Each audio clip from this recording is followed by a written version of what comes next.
Starting out today, this is 10th University. We created this podcast to find those rare people that are doing incredible things in the business world, along with their real lives. So today we got a special guest, licensed health nurse practitioner, nurse since 2007, urgent care for 5 years, a holistic healer, island girl, no other than Miss Niña. Hello, everybody. How you doing? Yes, I'm Niña Facunle, the one and only. I am a licensed family nurse practitioner. I was born and raised in the United States Virgin Islands, St. Thomas to be exact. And I have been in the Dallas area of Texas for over a decade. I am a holistic healer. I am a mother of one. And most of all, I am a child of God. I'm so happy to be here. Thank you for having me. Oh, yeah. So I wanted to bring you in today because there's not many people that we see that works in the corporate world and decides that, hey, I want to branch off and do my own thing. So I think that's really interesting about you. And we just want to talk about your journey. So how'd you first get it started to, this health industry? I'll always say that God chose me for this. God, I believe, handpicked me to be in the healthcare industry. It's always been a passion of mine. And it first started with nursing in 2007. I got my associate degree.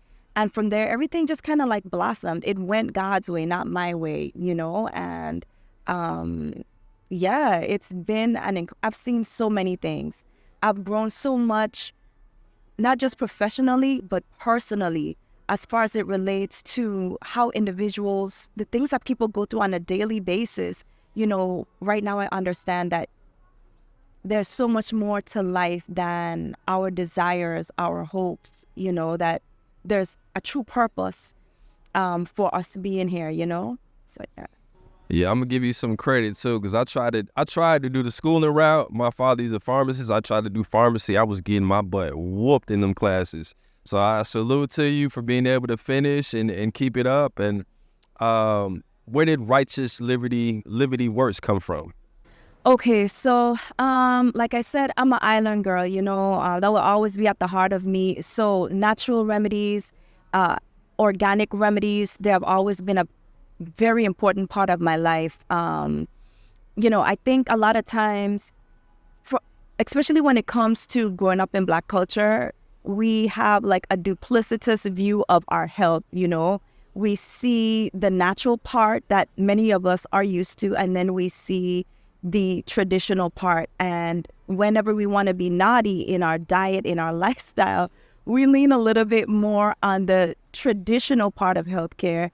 And it just creates like not only a burden for us physically, it creates a burden for us spiritually, and then we pass those things on. So Righteous Livity was born out of a desire to heal from PCOS, which is like a metabolic syndrome, as well as trying to pass those same values down to my son.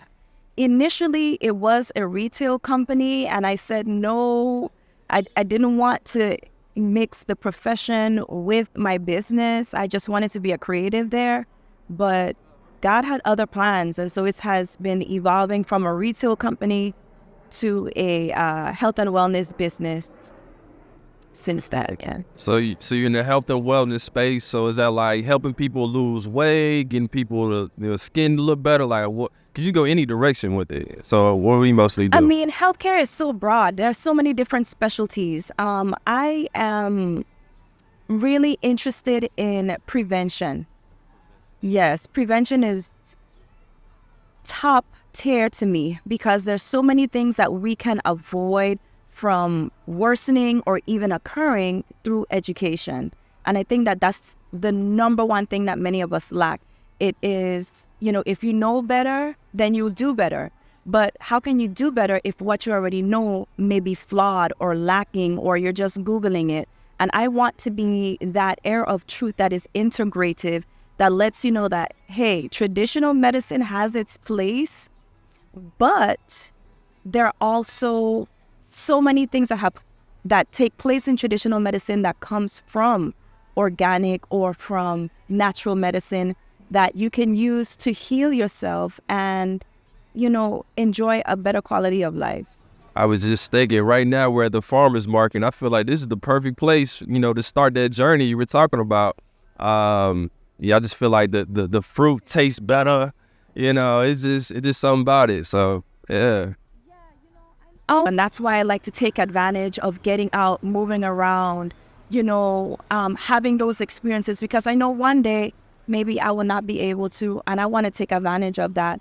And I want to be able to pass that on to other individuals. So yeah, I really love nature. Every single chance I got when I was at home, I always went to the beach.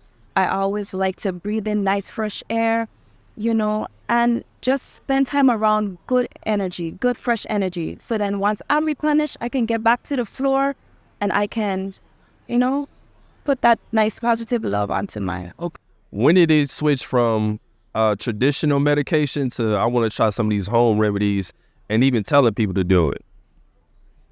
Oh, wow. I mean, it was a divine disruption. I could tell you that, that I'm still trying to wrap my head around. But I would say a lot of times when I would be treating clients who would have serious conditions, many of them who treated themselves with natural remedies first, they had better outcomes than people who did not have that knowledge. I've seen people who had double mastectomies, who did an intermittent fasting and a totally organic diet for a month prior to having that surgery. And within hours, they had already, started eating. They were up, walking around. They had very minimal pain, used very minimal medication. And that is a major surgery. I've seen individuals who have, lived a life of veganism or just a very healthy paleo life. So they were meat eaters, but they had organic sources for their meat. I've seen those people that they became ill and within no time they recovered. They didn't need a lot of medication. Their downtime was very minimal. And I would always ask them, well, what did you do? How do you do this? How do you change this? And they would always tell me about different herbs that they use. So I started doing more research, and I realized it has a lot to do with lifestyle. It has a lot to do with the source of a food, and it has a lot to do with the people that are around us, and how much God we let into our lives. Because many of those individuals, they come from a very spiritual place because of the depth of the issues that they're dealing with. I mean, literally life and death. And they would just say, one day, I just couldn't get this particular thing out of my mind. And I did it. And here I am today. I've seen people who were in the midst of like stage 5 kidney disease, and they started using certain types of herbs, and they have recovered. They are not necessarily where they want to be, but they're not at death's door, not needing continuous dialysis and all these different things. So at first you were, I like that. So at first you were just, doing your job. You just happened to see people telling their testimony to you, and it hit you in a certain way. He was like, let me do my own research. And my brother, I told you, he's like deep into that life, holistic, meditation, grounding, So for him, it was like once he found it, he just kept going down that rabbit hole, never got out because he loves it so much, man.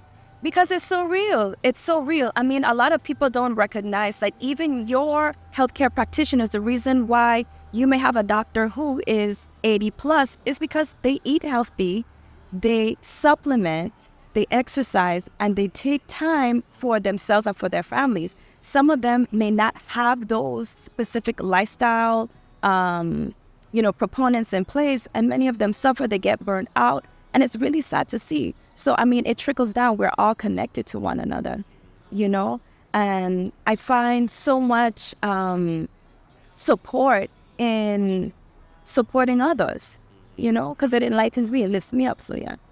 I like that. So if you could talk about how being from the Virgin Islands, how does that affect you in your medicine and your outlook on life? Well, being in places like that, people rely so much on God, so much on spirituality, so much on the land, And it's kind of like my speed, my time. And I had always had an issue with rushing. And I think through growing up, just hearing the wisdom of those that, went before me, my personal family, people in my neighborhood, people I knew, my friends' parents, whatever, they imparted so much knowledge on taking your time, reading what's in the food that you eat, reading what's in these contracts. And these are people that they never went to college, but they were so intelligent. They knew so much about so many different things. And,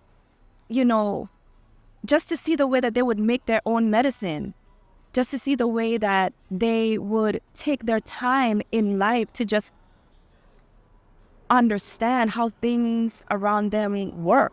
Yeah, we were talking about off camera, man. I was saying my grandma, she from Jamaica, just, growing up having those grandma remedies, it's changed the world, the way I view medicine. Because it always shows me, like, if one door closes, I know this one will be open.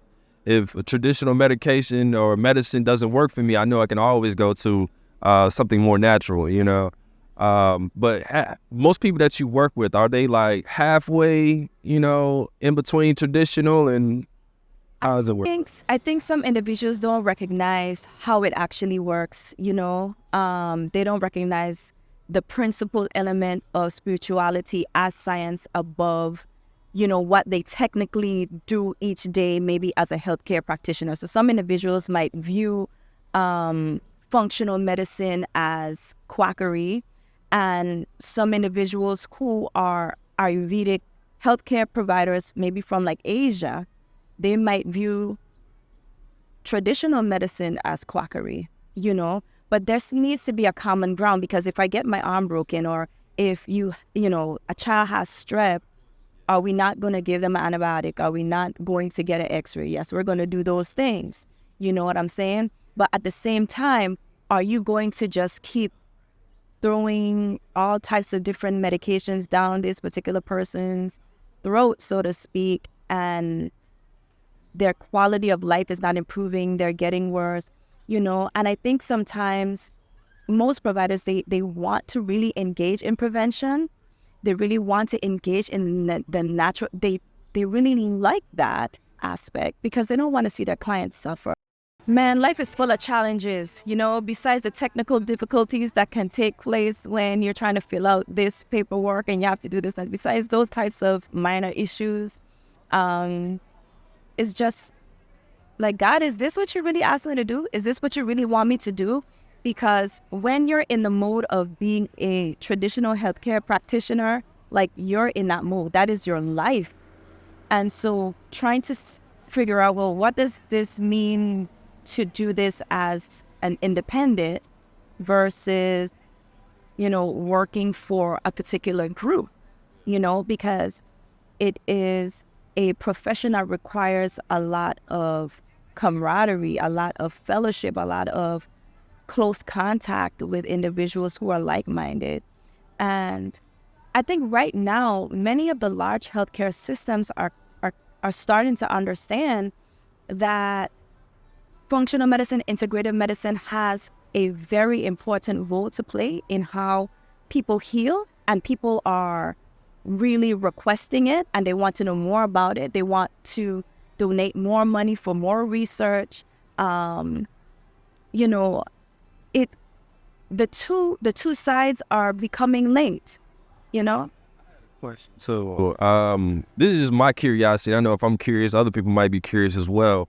But what role does what role does trauma play in trying to heal somebody's body? Because I imagine most doctors would be like, just take this medication. But as someone who's holistic, they might be like, is it trauma, or like, do you know what I'm saying? The psychological aspects, I mean, that takes precedence, because now you're aware, you're thinking about something, and this causes your catecholamines. You have a physiological response whenever you actually are dealing with anxiety. That's why you get certain medications, and it brings you to a certain level of activity, to say the least, right? So whenever you, say for instance, you have say you have PTSD, a negative memory is triggered, you take your anxiolytic, it stops working after 6 weeks, you go back to the doctor and they give you more of that medication. Well, what does that medication actually do? That medication helps to work on different chemicals in your brain to lower those catecholamines, to lower all of those different neuroreceptors. But is that how you really want to handle it? It depends. I mean, that's a really great question, but that's the science behind it. The spirit and the body are linked. Real thing. Yeah. Okay, so I wanted to talk to you about, I seen an IG post, you were helping people lose weight, you were, organizing a class. Like, how's that been, if you can talk about that? It's been great. So like one of the participants, I was actually out here with them, and yesterday we did like a little workout session. I have gotten some really great feedback. So thus far, they said they've lost about 20 pounds since they've been on that particular, route of treatment. And they have recommended other individuals to me. And I just see it flourishing. I see it growing. I mean, weight loss is very important because you already know obesity leads to cancer, diabetes, high blood pressure, and the list goes on. So you feel like that's the direction you plan on going, like doing more teaching, coaching? Well, you can explain, like, what do you do most? So I do one-on-one consultations with clients to kind of help pinpoint their particular area of concern. So this would mostly have to deal with correcting gut health. It would have to do with weight loss. And I also do some group sessions, of which I like to speak with people about, diabetes and other chronic health issues. So it's mainly preventative, PCOS, prediabetes, those type of things. But yeah, what are most people doing wrong with losing weight? Oh my gosh. So like weight is like the number one obsession in adulthood, okay? Yeah. I think there's so many different factors that go into that. I mean, on the extreme end of things, a person may have a eating disorder. It may be linked to post-traumatic stress. It could be linked to something physiological, such as like an endocrine problem or hormonal issue. There's so many things to consider. So that's why I like to incorporate blood work analysis into my one-to-one consultations to kind of give individuals a view of what is going on inside of them. Like the Bible says, the life is in the blood. It's like a full fact sheet of what is going on with you. And there have been so many advancements, not only in traditional medicine, but in holistic medicine that can help individuals to understand, hey, this is where we need to focus on to get you to the results that you want to see. I'm glad you said focusing on the blood, because I was thinking about stretching, like just moving the blood, moving in different directions. I felt my body change as more I've stretched. And it was hard at first because, I'm a kid. Kids want to be muscles and this and that. But it was not till I got older, I was like, stretching is way better than in the weight room for me and my body. But yeah, how important is stretching for your clients? Stretching is extremely important. I mean, we need to focus more time on doing that because we store up a lot of our emotions in our muscles, in our joints, and then we start to feel like our body is being weighed down. Then we stop really clearing the toxins as we should be. So that's one way to really to mobilize the toxins and to keep our body in full dexterity, because one of the traits of an individual who is a centenarian, a person who lives like 100 plus, they stretch, they get down to the floor, they move, they have movement, and they don't have to do anything, crazy. They just make it a point to do stretching and walking every day. That reminds me when I was running track and field in college, they would say, You have to run like every 3 days. 'Cause after that third day, it's like you're starting over a week. So I kind of took that same mentality into my stretching where I'm like, just keep getting stretching. Keep getting more flexible, keep going. Just try to touch it every now and then. Yeah. Because, a very important thing of stretching also has to do with visualization. We have to know that we have a physical organism, which is our body. And if you start to think on the cellular level, when you stretch, the mitochondria, they're able to regenerate because that's still physical exercise, okay? And so with that, you imagine the mitochondria removing the toxins as you inhale, as you stretch, you're breathing, and you're able to regenerate your energy. I'm about to say, what was your favorite part about working with a customer? Like, is it the beginning? Is it like when they start believing themselves? Like, what's your favorite part? My favorite part about working with the customer is the entire process, because they become kind of like, my family, to be completely honest with you. I really love when clients start to see results, and they start to trust the process, because it takes a lot for a person to say that they want to change and then find someone and then follow through on a process. And so when they actually have success, that lets me know that this is a huge indicator that this will continue for them, because now we've built trust. And most of the times what those people do is they refer their family, they refer their friends. And so the community, continues to grow. I like it. Yeah, I remember when I was recently, I went to the hospital. As soon as I got out, for some reason, I was just hungry. So I had gained about 30 pounds in like 2 weeks. And when I was getting back into the gym, it was discouraging at first. I'm like, man, I'm not going to see results instantly. But I had to tell myself, it's going to be a month. It's going to be 2 weeks before you see any results. Now that I braced myself for that, I felt like I was ready to, walk around that journey. And I'm still going through it, but it's getting a whole lot better now. Exactly. I mean, the whole fact of the matter is, when it's all said and done, the onus is on you. You have to know that you are blessed. You have to know that, look, you're not in the hospital anymore. You are out here. You now have the opportunity to do this. What are you going to do with it? You're going to run with it and make the people who couldn't do it, proud. You're going to make the Most High proud. And so each day, it is a battle. But once you already have the mind right, knowing that you're blessed, you're favored, everything else falls into play.